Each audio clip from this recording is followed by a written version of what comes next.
سلام دوستان عزیز، من خانم محمد سبحان خواننده صنف 11 مکتب 98 نویای سینا باشم و با شما اینک مثال 56 کتاب میسنیکوف را میفرمانم. Дальность полета тела, брошенного горизонтально со скоростью 10 метров в секунду, равна высоте бросания. С какой высоты брошенного тела?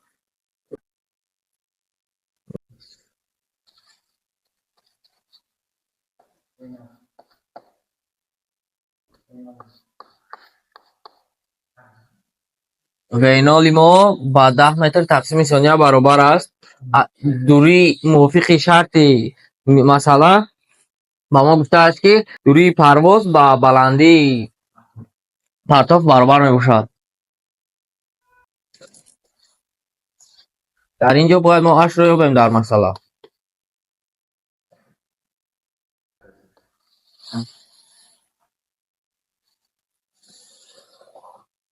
سمت پایان x طرف بالا y برای 0. جسم رو از بلندی یگان اش افقاً به زمین پرتافتند که باید طبق مسئله اش کلان با ال برابر باشد. اش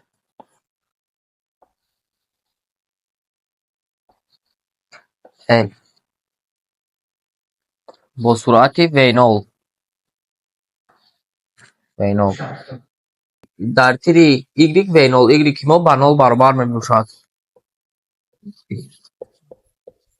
0 می باشد چون که جسم افقاً به زمین پرتافته شده است. v0 x با v0 برابر می باشد. در اینجا اکنون ما معادله های حرکت را می نویسیم. y برابر y 0 plus v0 y t minus g t کвадрат تقسیم d.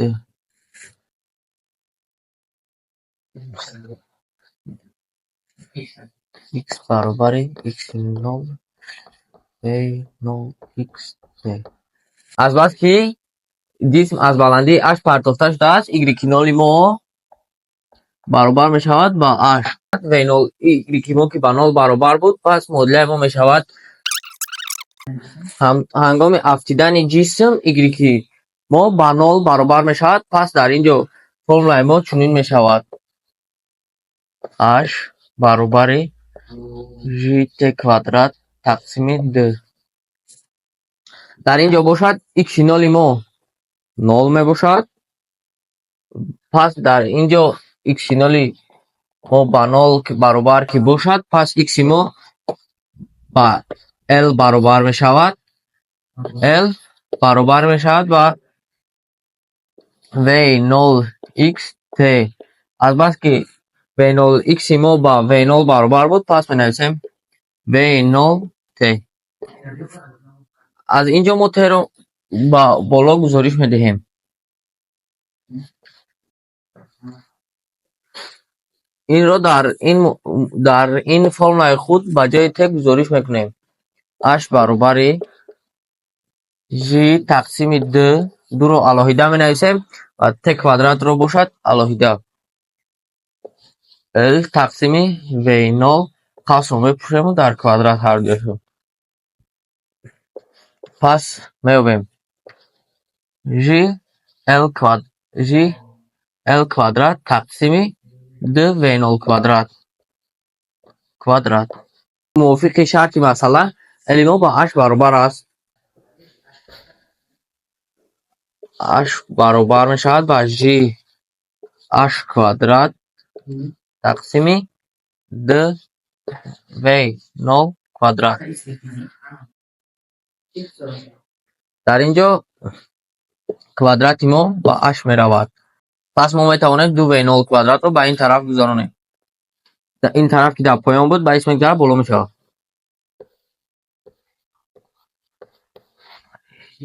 g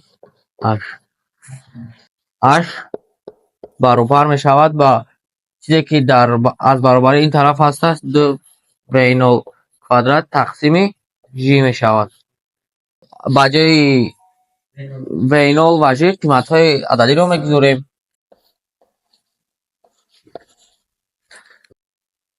пас ҷавоби мо мешавад 2 зарби 10 баробар мешавад ба 20 метр.